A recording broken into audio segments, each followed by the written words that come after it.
Hello, আসসালামু আলাইকুম।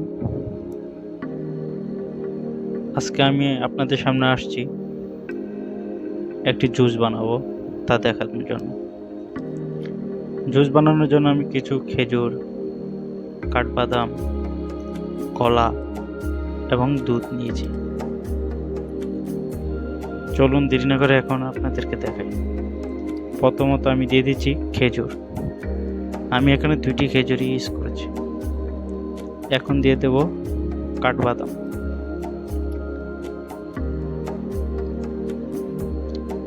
আপনারা পরিমাণ মতো বাদাম দেবেন। এখন দিয়ে দিচ্ছি কলা। একজনের জন্য একটি কলাই যথেষ্ট। আপনারা চাইলে এটা পরিমাণ বাড়াতেও পারেন।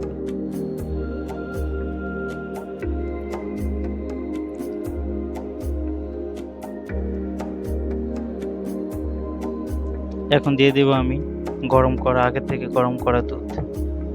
অবশ্যই এখানে আপনারা আগে থেকে গরম করে হালকা ঠান্ডা করে তারপরে ইউজ করবেন। এখন দিয়ে দিচ্ছি খাবার। আমার দেওয়া শেষ। এখন আমি জাস্ট ব্লেন্ডার করে নেব।